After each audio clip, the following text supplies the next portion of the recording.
What's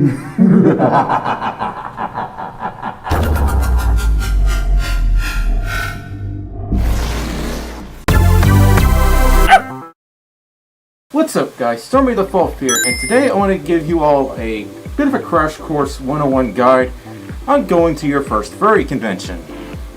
While this guide is going to focus more on furry conventions, a lot of this could really be applied to visiting like anime conventions as well. So if you plan on going to an anime convention, keep watching. Perhaps my tips will help you out. So you want to go to your first furry convention and you don't know where to start? Let's see what we can do about that. First, let's figure out which con you should go to, or you want to go to. Also, if you've never been around other fursuiters before, and you dive headfirst into Anthrocon or MFF, you might be in for a bit of a culture shock. Just want to give you a forewarning if you're not used to being around fursuiters. If you don't think you're ready to go to a furcon, maybe see about attending a furry meetup. Check out my video on meeting local furs for more information on this subject. Also, as I've mentioned probably 1,000 times at this point, you don't need a fursuit to attend furry conventions. You just don't. Most furcon attendees don't even own fursuits to start with. Anyway, if you're comfortable, ready, eager, and willing, let's figure out which furrycon you should go to.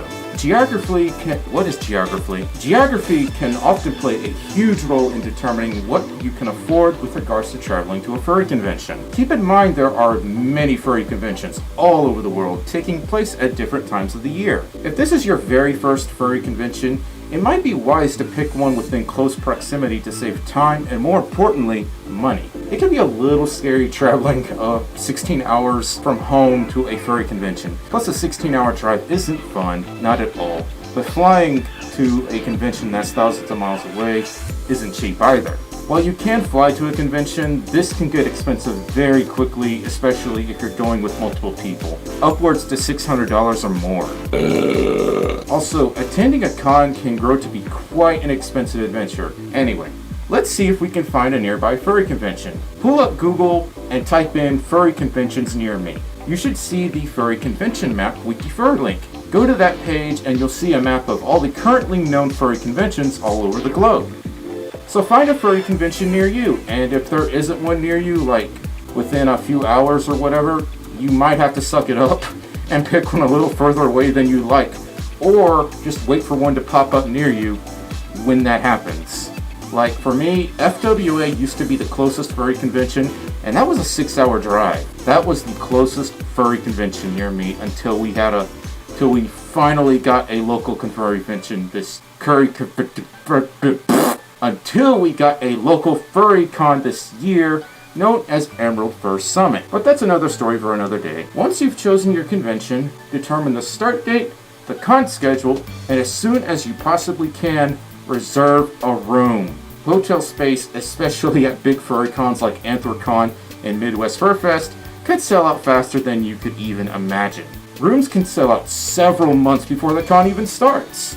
Like, the main hotel for Midwest Fur Fest sold out in less than a minute. I couldn't even get a room at the main hotel. I tried. I wish I were joking. It's insane. There are, of course, auxiliary overflow hotels you can reserve a room at. However, if you can't afford a room, or if you're not old enough to get a room, ask around furry group pages and social media to see if anyone's looking for a roommate. If you're not legally an adult, you might run into issues obtaining parental consent for these kinds of things, but if you're 18, you shouldn't have any problems, at least I would think. I strongly suggest you room with someone you already know and trust if you possibly can. I'm a bit biased on this matter because I have issues trusting people. I've had roommates steal things from me, and that's why I don't trust anyone unless I'm already friends with them. So if you want to dislike my video for that comment, go right ahead. I don't care. Anyway, even if you're paying for the room all on your own, it's still a good idea to have someone with you at all times, especially if you're fursuiting, but that's another story that goes beyond the scope of this video. And before I forget, depending on how far you're traveling, you might want to arrive a day early. Again, you don't have to do this, as many furry conventions don't really start any main events until the second day of the con itself. You're more than welcome to relax on the first day. That's exactly what I did when I arrived at FWA because that was a long drive. After you've taken care of room and board matters, it's time to get down to brass taxes. Money. The almighty dollar, because furry cons are anything but cheap ventures. You'll need to get your badge, which a starter badge is typically around $55 for most cons. Save up money for the room. If you're rooming with someone, this can be like a few $100s more or less, or $500 to $700 if you're paying for the room entirely. Money for food, which can vary depending on how many potatoes you eat every day.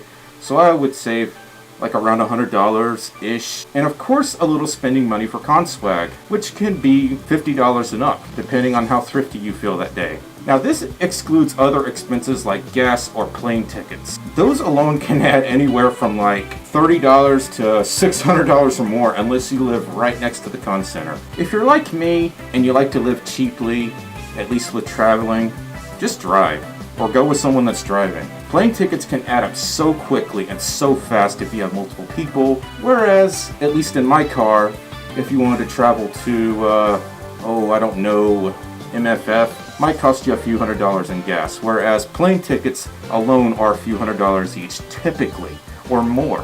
I've never flown, so prices can vary quite a bit depending on the time of the year you're going. So yeah, that kind of goes out of the scope that I know about traveling, but we're getting off topic. Anyway, now as the con starts to get closer and closer to the start date, as in right now, we're getting closer and closer to Midwest Fur Fest, which starts at the end of November, you want to start preparing a list of necessities you'll need to bring with you, especially if you're traveling quite a distance. You need things like your wallet, your phone, charger cords, water, other types of drinks, non-perishable snack foods. Glitch and I made a whole video on con prep, so it's worth checking out if you haven't seen it already. Check out the link in the description below. Once you have your list ready, a day or two before you leave, start packing things up. I like to use suitcases or duffel bags for my con supplies.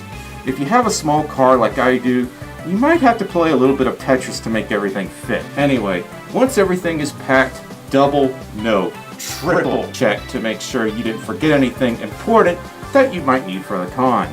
Once you arrive to the hotel, you're probably going to be really tired. Just plop on the bed and relax for a bit. And on the first day of the con, you're probably going to be a little lost. I get lost all the time, and naturally, I got a little lost at FWA. Don't be shy. Ask someone for directions on where you can do something like pick up your badges or whatever you need to do. From here, you'll probably get a map, a con booklet that shows you all the events taking place at the con, and if you bought a sponsor badge, you'll probably get some extra stuff as well, like maybe a t-shirt. Once you've obtained your badge, just walk around, explore the con center. Keep an eye on your map so you don't get lost like I do. I emphasize this because it's so easy to get caught up in the moment when you start seeing other fursuiters for the first time. Oh my god, you're so cute, can I hug you, can I get pics? There's so much cuteness, I'm gonna die! Ow, like that. That can happen. Really overwhelming. Just take a deep breath and take your time walking around to gather your surroundings. Don't try to attend all the panels or the events on the con schedule in one day. Trust me, I tried because I'm stupid in the face like that and I failed miserably, like going back to my room and damn near fading from forgetting to eat, drink, and just taking a break. Follow the 6-2-1 rule. If you don't know what that is, the 6-2-1 rule is get at least 6 hours of sleep, at least 2 meals a day, and take at least 1 shower a day. That brings me to my next point, in case I haven't mentioned it already. Take breaks, especially if you're suiting. Can't breathe. Don't forget to have breakfast, lunch, and dinner. Keep your fluids up as well. While furry cons are a ton of fun where you can meet new furries, make new friends, discover new interests, and meet new celebrities, your health needs to come first. While furry cons can be a ton of fun where you can meet new furries, make new friends, discover new interests, and even meet celebrities, your health needs to come first. After you've walked around a bit, sit down and take a look at your con schedule sheet. Take a look at some of the events and panels taking place. Panels are essentially gatherings where a host will discuss a particular subject, usually relevant to the con's theme or the fandom, say like fursuit making, furry art, or there may be a game or an art-related panel that catches your eye. See if any of them catch your interest. You might also find a dance competition and a rave taking place at the con if you fancy that sort of stuff. Mark the events down that you would like to attend, and in the meantime, you can do things like shop around the dealer's den or the artist alley for some awesome con swag. At the end of every night at the con, expect to be exhausted, tired, worn, out. That stuff is going to happen whether you like it or not. Kind of happens if you're out walking around all day, especially if you're out of shape like me. My paws are falling off. Isn't that lovely? If you enjoyed your con adventure, you'll probably experience what's called post-con blues or post-con depression. Basically, you don't want to go back home and deal with the realities of school, work, bills, and all the other fun things of reality. It sucks, but we move on, we recover, and try to save it for the next convention.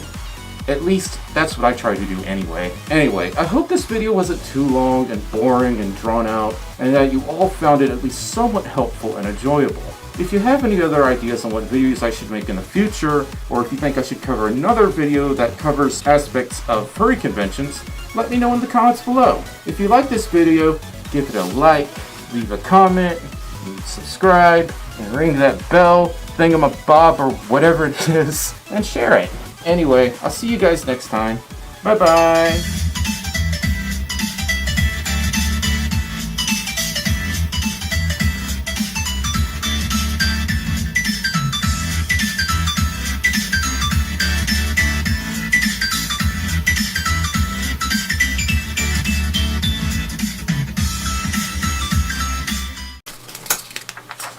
Are you recording? Yes! I thought you was in your office for a second. I'm sorry. This is gonna be a blooper. Okay.